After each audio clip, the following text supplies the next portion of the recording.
going on, everybody? This is dkdynamite, and tonight we're going to be talking about an unfortunate zombies project that was canceled, sad news for Season 1 Reloaded, plus even more. Definitely stay tuned. But before we jump into that, be sure to hit that subscribe button down below, drop a like, and also as a reminder, there's plenty of brand new coverage that's going up over on detonated.com for those out there like myself who prefer articles over videos, and plenty of tweets every single hour on Detonated's Twitter. Now, tomorrow's obviously January the 15th, which many of us out there are considering 115 Day. Now, I doubt anything is going to be happening in terms of Call of Duty to celebrate 115 Day, but in recent years, not much has been done. Treyarch will put out a tweet, maybe they'll tease an unsolved Easter egg, or Call of Duty will put out a cheesy video in the form of a short or a TikTok, which kind of celebrates zombies a little bit. You know, you got real life replicas of certain items and relics. Maybe they'll go ahead and do that tomorrow, but I'm not really that hopeful for anything massive, although it would be cool if there was a special in-game event. I mean, it could have been a free unlockable camo. I guess right now you can consider the Vortex event as a celebration for 115 Days, since it is a bit of a callback to the Mob of the Dead Pack-a-Punch camo that you can still earn from now until January the 17th when Reloaded does end up releasing,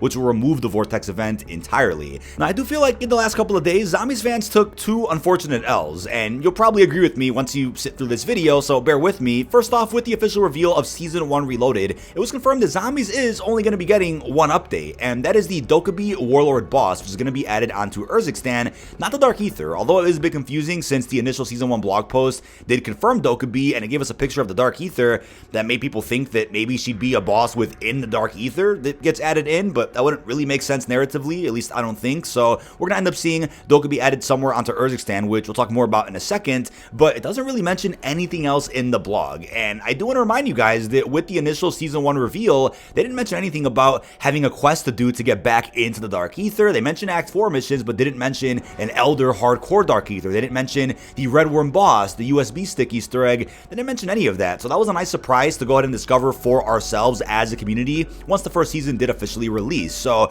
it's not out of the question that we can get something that is a bit of a surprise or a quest of sorts when the mid-season 1 update does release later this week, but I'm not too hopeful for it. Now, the blog post does mention that Dokkaebi can be found on a skyscraper in Zaravan City, so it's unclear if that's the same skyscraper where you can currently hit Tier 2 Pack-a-Punch. Maybe it's that same one, or it's a different skyscraper. We'll just have to wait and see this upcoming Wednesday. My question is if there's anything special about the reward rift that will end up dropping once you end up killing Dokkaebi. I mean, looking at the current Legacy Fortress boss that we have in Urzikstan, nothing special really drops from Legacy nearly ever. I mean, the most I've seen is a ray gun weapon case, not even the ray gun plans. There's almost no point in fighting that warlord unless you're doing the act mission that requires you to do so. So I'm curious what the incentive is going to be for destroying Dokkaebi in a match of MWZ. It's a really odd update if it's not tied to an Act 4 mission. I really do hope that when Dokkaebi gets added, it's tied to a new Act 4 mission of sorts, so that not only do you get maybe something cool from the reward rift, whether it's high valuable loot or not, but you also get an actual reward for having done that mission. Hopefully that's how they handle it. But when they also mention that you'll get high value loot from killing Dokkaebi, it also has me scratching my head since Tier 3 as of right now still doesn't give anything too good consistently.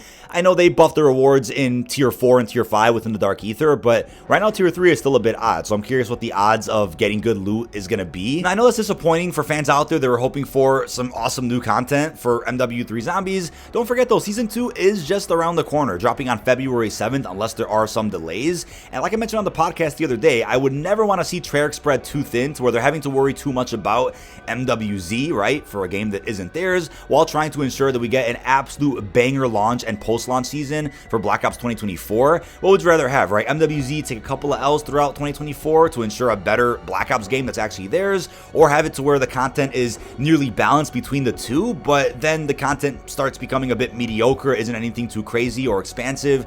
It's kind of a double-edged sword, right? You can argue, oh, it's AAA studio, they could just hire more people. In a perfect world, yes, but I think at the very least, I would like to see some small updates with Reloaded, such as a camo challenge menu, to where you can see your progress on what you did that match, so you kind of know what your progress is towards Borealis or any other challenges that you're working on. That would be great to see, right? Some small quality of life updates to just improve the gameplay pacing. I wouldn't want to see Season 2 have a bit of a bare bones launch for Zombies content just to ensure Reloaded gets more, because Season 2 isn't that far away, but hopefully we get at least a surprise or two on January 17th. I'll keep you guys posted with that one. Now, what's also really interesting is a couple of days ago, a former Raven Software employee did update their LinkedIn profile with the claim that apparently Raven was working on a COD Zombies live service game until Treyarch ended up shutting it down. This is before the release of Black Ops 2 in 2012. We're talking 2010, 2011. Raven apparently worked a couple of months on a live service zombies experience, but Treyarch said, hey, you know, zombies is our baby, we don't want that project out there unless it's coming from us. And it's crazy that there wasn't even a collaboration put together between Treyarch and Raven to make that project happen. Treyarch just shut it down completely, which if that didn't happen, I wonder how that would have actually impacted the release of BO2 Zombies. And I wonder if anything that was worked on for this live service zombies experience was put towards COD Online, which Raven also co-developed with Activision Shanghai. That was later shut down in favor of promoting COD Mobile, and they also worked fully on Exo Zombies for Advanced Warfare's DLC season. So I'm wondering if anything Raven had worked on for that project made its way into other experiences at all. I mean, that would have been interesting because I think live service games are a bit outdated right now if not done the right way. If done the right way, they could still work. I mean, look at current live service experiences, which are far different from older ones from the 2010 era, you know, Fortnite, Apex, Warzone, the list goes on. I mean, GTA also raised the bar for that, but when it comes to zombies as a live service experience, I think if that would have been successful, we might not have ever seen the zombies that we then got for BO2, BO3, and games after that. So I think that was a worthy sacrifice, but it has you thinking, right? Is Activision still interested in doing something like that at some point? And I also don't blame Treyarch for wanting that shut down because they hadn't fully conceptualized the real zombies they wanted to make. I mean, World at War, Black Ops 1, those games barely scratched the surface with what Treyarch wanted to accomplish with their baby. So I'm fine with how this happened, but I think overall people are still upset to read that yet another zombies project has apparently been canceled. I mean, over the years there's been so many different things that just didn't see a light of day that were zombies related, and I think it's sad when you also continue reading on with Raven's LinkedIn, which is the fact that Raven wanted to revive an older IP that they worked on that wasn't COD related in 2019, but Activision stepped in and said no because Raven had to work on Warzone. So it's sad to see when something like Warzone or anything else really takes over the spotlight a bit and prevents studios from doing something that they're really passionate about trying. Now the thing is, considering the new seasonal structure that we've been seeing since Modern Warfare 19, zombies almost is a live service experience to an extent. I mean, I think that's more apparent with something like Outbreak or Modern Warfare 3 Zombies, not so much round-based, but we've been seeing experiences get seasonal updates, which gives you that live service feel. It's the round-based maps that are more traditional that we don't really see post-launch updates to unless it's bug fixes.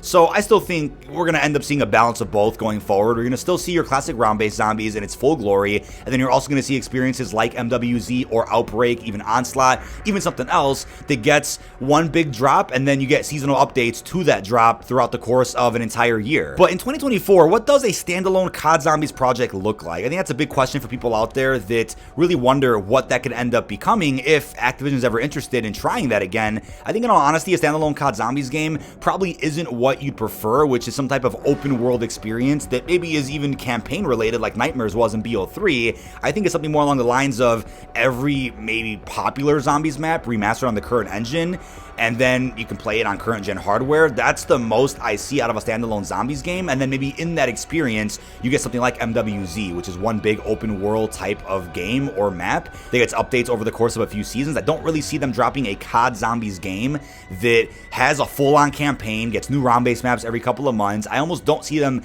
straying away from what really does work for the main COD series, which is dropping a complete package of campaign, multiplayer zombies, and, you know, the Warzone integration. I don't see them straying away from that. Although Microsoft just took over, they see what works financially. I doubt that they're going to want to try something that ambitious and that quote-unquote risky for them, even though you know a COD Zombies project like that would probably do exceptionally well. Now, a couple of days ago, concept art for an early build of Tranzit also surfaced online, which does look pretty damn cool. It doesn't really mean much now since the version of Tranzit that we ended up getting in BO2 was far different from what the original plans were, but I think it's obvious Treyarch was very held back by the technology of their time. If you try Tranzit again in modern day, I think you'd see a very cool and polished version of that experience, which would really change people's perception of what Tranzit is all about. And in all honesty, it's almost like Tranzit shouldn't even be a round-based experience. It should be something more along the lines of Outbreak or MWZ, where it's one big space that gets updates over the course of a few seasons, has a lot to do, has multiple quests, so on and so forth. So I'm curious to see if